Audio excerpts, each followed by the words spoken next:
Welcome back. You're watching One-on-One. We're speaking with legendary musician George Benson. Your album Breezin' in 1976 was a worldwide hit, first one to actually achieve platinum and be at the top of 3 charts at once. First jazz, jazz, rhythm and blues, and pop charts as well. At that time, seeing that massive success and it doing so well, did that start to put a lot of pressure on that you really had to, keep that standard up? Well, all of my life they've been telling me, George, you don't know how big you're going to be. Little Georgie, they called me. You don't know how big you're going to be, but you're going to be very successful. And I said, when is this going to happen?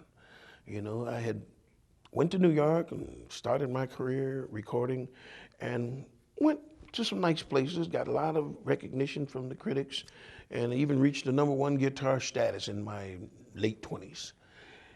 But when you get to #1, there's no place else to go. So I started using my other talent, my vocal aspects, and it started paying off, and it paid off big time with the album Breezin'. And when that happened, naturally everybody's looking for the next project.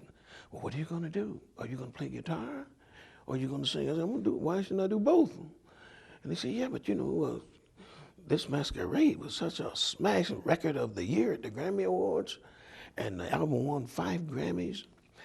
So there was a pressure there, but I've always had confidence that what I was doing was right.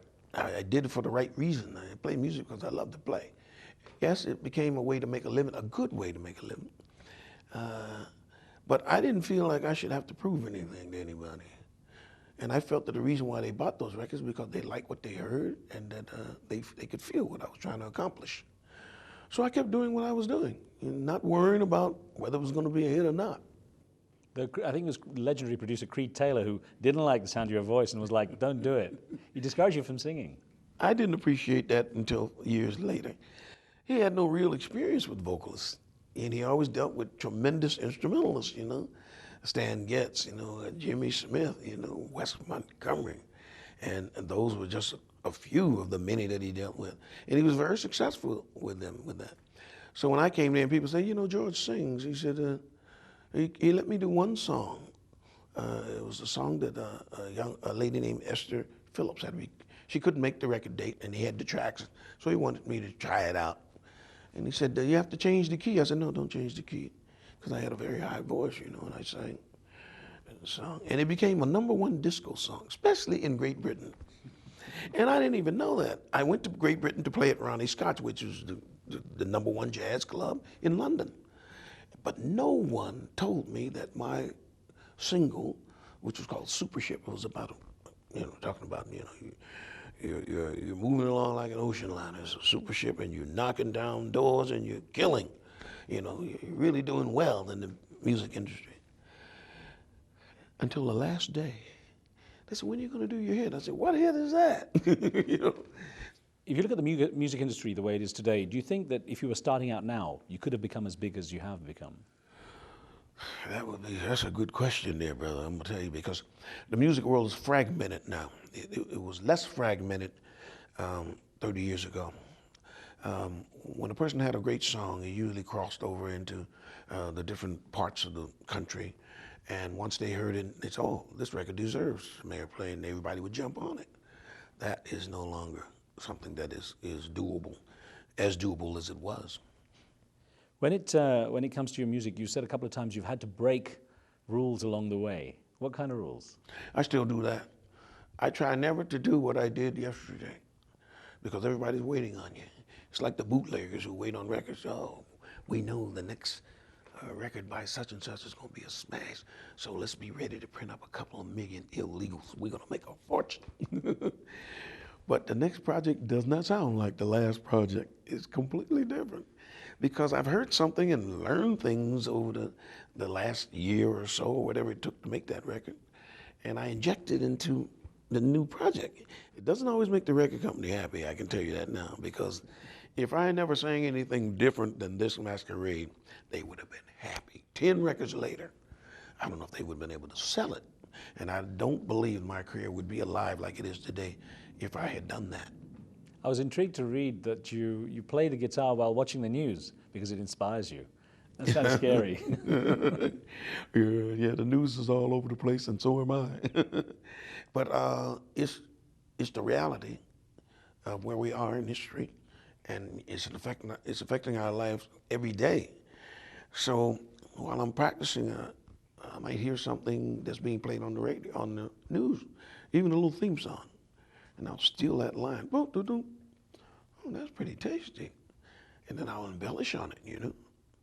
And I've learned a lot of things by doing that. There are other musicians in the world, and they deserve to be heard.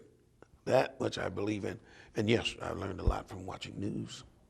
Any major regrets? Anything you'd turn the clock back on? Not really, because music doesn't know anybody, like I mentioned earlier. And we shouldn't expect music to, to somehow recognize you. Music is just an entity. It's not a person. It doesn't have a personality of its own.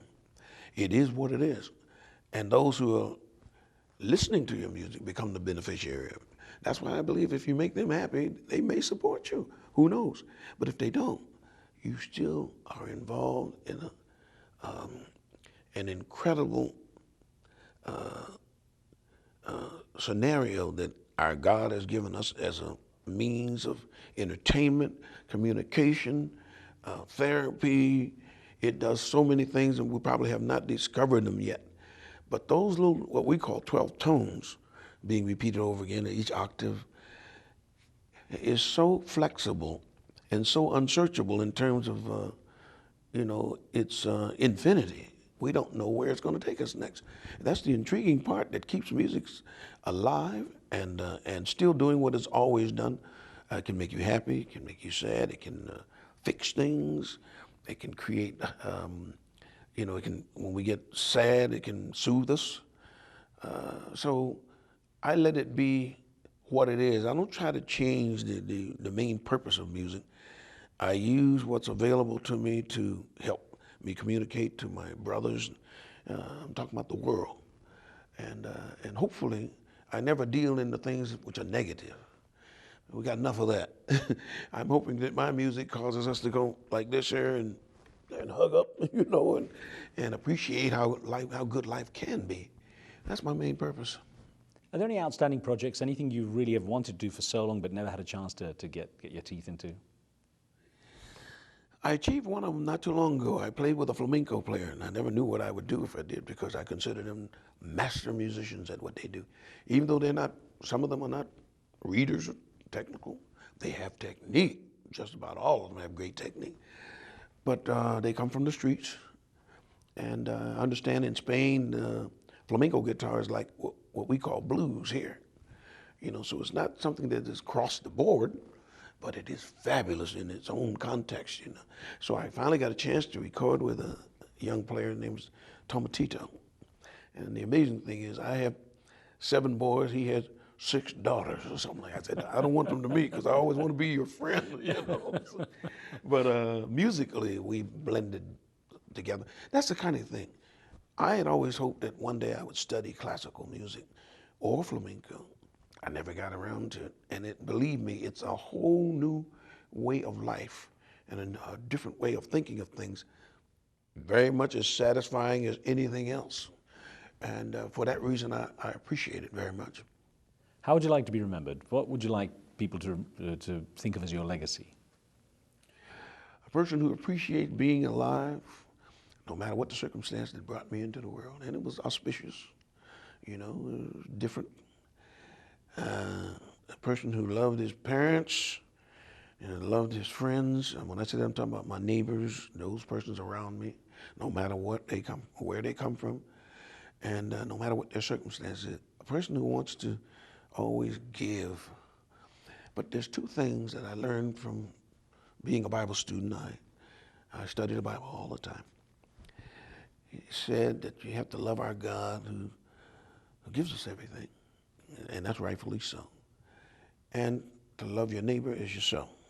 Remembering he's just like you, he wants the same things you want, a roof over his head. He loves his children like you do. He loves his parents. He loves good food and wine and dance or whatever it is. He likes life in general. So I want to be a person who helps them accomplish that goal, be a good neighbor to people. More power to you, George Benson. Thank you very much for your time. A pleasure.